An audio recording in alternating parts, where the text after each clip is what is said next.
Welcome to Shri Chaitanya DSC ఆఫ్లైన్కి స్వాగతం. ఇప్పుడు మన తిరుపతిలో శ్రీ చైతన్య డిఎస్సి ఎస్జిటి వారికి ఎస్పెషలీ క్లాస్ అనేటిది ప్రారంభించడం అనేది జరుగుతూ ఉన్నది.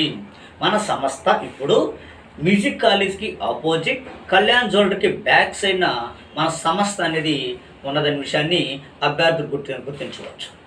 ఇప్పుడు నేను ఒక మాట చెప్తాను, స్కూల్ అసిస్టెంట్ సోషల్ వారికి అదేవిధంగా ఎస్జిటి వారికి ఎకనామిక్స్లో ఏ విధంగా చదివితే మీరు సునాయాసనంగా గరిష్ట మార్కులు సాధించవచ్చు అనే దాన్ని నేను ఇప్పుడు మీకు చెప్తున్నాను.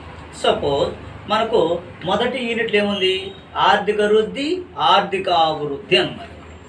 దీన్ని ఎలా చదవాలి? ఆర్థిక వృద్ధి అంటే ఏంది, ఆర్థిక అభివృద్ధి అంటే ఏంది? ఆర్థిక వృద్ధి అంటే ఏంది? అభివృద్ధి చెందిన దేశాల గురించి తెలియజేసేదాన్ని ఆర్థిక వృద్ధి అంటారు. ఆర్థిక అభివృద్ధి అంటే ఏంది? అభివృద్ధి చెందుతూ ఉన్న దేశాల గురించి తెలియజేసేదాన్ని ఆర్థిక అభివృద్ధి అంటాం. అంటే అభివృద్ధి చెందుతూ ఉన్న దేశం ఏది? భారతదేశం. అభివృద్ధి చెందిన దేశం ఏది? అమెరికా లాంటివి తీసుకోవాలి. ఇప్పుడు ఇక్కడ మనకు కావాల్సినటువంటి అంశాలు ఏంటంటే, ఇక్కడ ఎగ్జామ్ ఏమంటాడనంటే అభివృద్ధి చెందుతూ ఉన్న దేశాల యొక్క లక్షణాలు ఏవి అని అంటాడు. అభివృద్ధి చెందుతూ ఉన్న దేశం మన భారతదేశం తీసుకుందాం. దీని యొక్క లక్షణాలు ఉంటాయి. వ్యవసాయ రంగానికి అధిక ప్రాధాన్యత ఇచ్చి ఉంటుంది, అంతే కదా. వ్యవసాయం మీద ఎక్కువ ఆధారపడి ఉంటుంది. అంటే పాయింట్స్, అక్కడున్న పాయింట్స్ని చూడాలి. అదేవిధంగా అధిక జనాభాను కలిగి ఉంటుంది, పేదరికం కూడా అధికంగానే ఉంటుంది, తలసరి ఆదాయం తక్కువగా ఉంటుంది. ఇలాంటి అంశాలన్నీ ఉంటాయి కదా.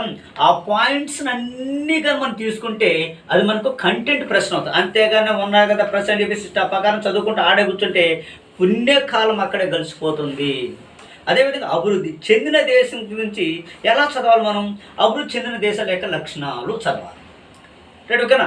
ఇది వ్యవసాయం మీద తక్కువ ఆధారపడి ఉంటారు, పారిశ్రామిక రంగాల మీద ఎక్కువ ఆధారపడి ఉంటుంది.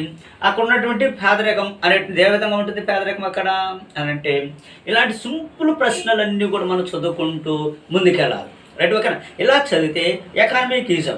మరి అదేవిధంగా రెండో టాపిక్లు ఏముంది మనకు అంటే మానవ వనరుల అభివృద్ధి అని అంటారు. అంటే జనాభా అంటారు. ఆ జనాభా విషయం చూసుకోవాలి. భారతదేశంలో ఎన్ని కోట్ల జనాభా ఉన్నారు? 121 కోట్ల జనాభా ఉన్నారు. అంటే 2001 సంవత్సరం ఎంత ఉన్నారు? 102 కోట్లు ఉన్నారు. ఓకేనా? ఇది చూసుకోవాలి. అంటే అదేవిధంగా తర్వాత భారతదేశంలో అధిక జనాభాకి గల కారణాలు ఏంటి? ఆ కంటెంట్ ప్రశ్న చూసుకోవాలి.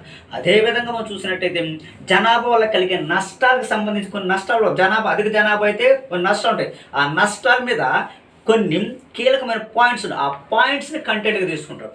ఇలా చదివితే